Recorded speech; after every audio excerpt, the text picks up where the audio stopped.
டெல்லிக்கு போனீங்கன்னா எந்த ஒரு தியாகிகள் மண்டபத்திலேயோ தியாகிகள் சுதந்திர போராட்ட வீரர்களுடைய கேலரியிலையோ இவருடைய படத்தையோ புகைப்படத்தையோ அல்லது சிலையோ பார்க்க முடியாது. நீங்க வந்து தீவிரவாதிகள் அணின்னு ஒன்று இருக்கு, டெரரிஸ்ட் கேலரி. ஜவஹர்லால் நேரு இவர் வந்து இந்தியனை வச்சு சென்னையை வந்து பாம்பு பண்ணார், அப்போ மெட்ராஸ் பாம்பு பண்ணாருங்கிற ஒரே ஒரு காரணத்துக்காக ஆன்டி நேஷனல் மூவ் இன்னைக்கு எடுத்து ஆங்கிலேயர்களுக்கு எதிர்த்து அடிச்சாருன்னு பார்க்காம அவங்க வந்து டெரரிஸ்ட் கேலரியில் வச்சிருந்தாங்க. சமீப காலத்தில் நான் வந்து ஒரு ஆங்கில நூல் இவரை பற்றி எழுதினேன். அதில் வந்து அந்த அடிப்படையே சேது சேஷனையா எழுதின அந்த நூலுடைய அடிப்படையில் வச்சு நான் எழுதினேன். அப்போ அதில் வந்து முடியும் பொழுது அது டெல்லியில் போய் அதை வந்து இதை பற்றி பிரகடனம் செய்யும்பொழுது நான் எல்லா பிரஸ்கிட்டையும் தான் சொன்னேன். முதல் விஷயம், இந்த வீரத்தமிழனுடைய புகைப்படத்தை நீங்கள் தீவிரவாதிகள் கேலரியிலேருந்து ரிமூவ் பண்ணுங்க, remove from the terrorist gallery.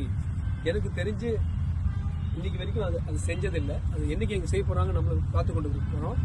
But ஒரு நல்ல வாய்ப்பு கிடைச்சிருக்கு. ஜூன் மாதம் கடைசியில் இப்போ மினிஸ்ட்ரி பாரம்பரிய அமைச்சகம் இருக்கு, மினிஸ்ட்ரி ஆஃப் கல்ச்சர், அதோடைய சீனியர் மேன் கஜேந்திர சிங் ஷெகாவத்தோட கொஞ்சம் ஒரு 2-3 நாட்கள் அவரோட ஸ்பெண்ட் பண்ணுறதுக்கு எனக்கு ஒரு வாய்ப்பு கிடைச்சிருக்கு. நிச்சயமாக ஏன்னா அது யூனியன் மினிஸ்ட்ரி ஆஃப் கல்ச்சர் தான் பண்ணணும்,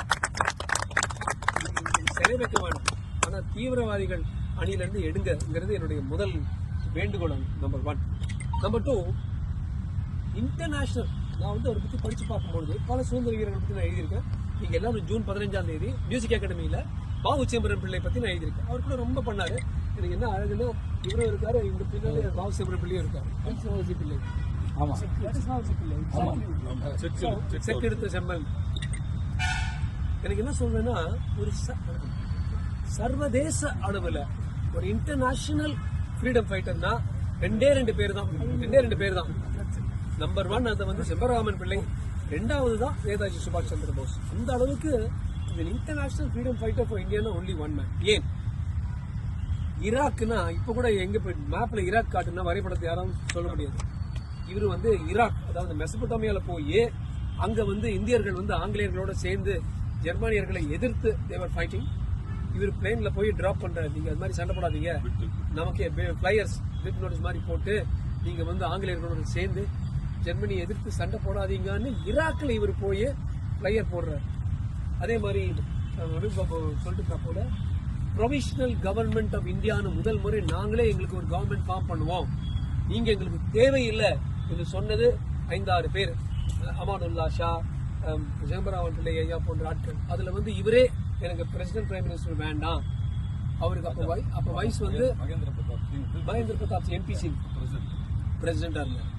இவர் வந்து எக்ஸ்டர்னல் அஃபேர்ஸ் புற உறவு அமைச்சகம் இப்ப வந்து ஜெய்சங்கர் ஐயா இருக்கிறது வந்து அவர் கொடுத்தாங்க. Provisional government was form. ஒரு கவர்மெண்டே போய் ஃபார்ம் பண்றது, எங்க இருந்து ஃபார்ம் பண்ணாங்க? இந்தியன் கவர்மெண்ட் ஃபார்ம் பண்றது காபூல்ல. ஏன்னா அப்போ வந்து காபூல் வந்து நமக்கு வந்து சாதகமா இருந்தாங்க. இப்ப கூட ஆபரேஷன் சிந்தூர் அப்ப கூட நமக்கு சாதகமா இருந்து பாகிஸ்தானை எதிர்க்கிறது கூட கபூல்ல இருந்து ஒரு பகுதி பலூச்சிஸ்தான். ஒரு அழகான விஷயம் சொல்றேன், அப்ப கூட பலூச்சிஸ்தான் கபூல் நமக்கு சப்போர்ட் பண்ணாங்க, இப்ப கூட சப்போர்ட் பண்றாங்க. ஏனென்றால் அங்க 20 லட்சம் பேரு பேசுற மொழி பிராஹுவி என்கிற தமிழ் மொழி மாதிரி இருக்கும். வாங்க இது உங்க ஊரு அப்படி சொல்லுவாங்க. எக்ஸாக்ட்லி தமிழ். கூகுள் பண்ணி பாருங்க, பிராஹுவி, BRAHUI, பிராஹுவி வந்து எக்ஸாக்ட்லி தமிழ். ஸோ அப்பேற்பட்டவர். கடைசி விஷயம் I want to say, Netaji சுபாஷ் சந்திர போஸோட ஸ்பீச்சஸ், கிரேட்டஸ்ட் ஸ்பீச் பாத்தீங்கன்னா ரொம்ப அழகா சொல்லுவாரு. கூன் தோ ஆசாதி லோ, ஜெய் ஹிந்த் முடிச்சாரு. அதாவது கூன் தோன்னு உங்க ரத்தத்தை கொடு, ஆசாதி லோ, நீ வந்து சுதந்திரத்தை வாங்கிட்டு போ, ஜெய் ஹிந்த்னு சொல்லி முடிச்சாரு. சிங்கப்பூர்ல இந்தியன் நேஷனல் அகாடமி பத்தி பேசும்போது இந்தியன்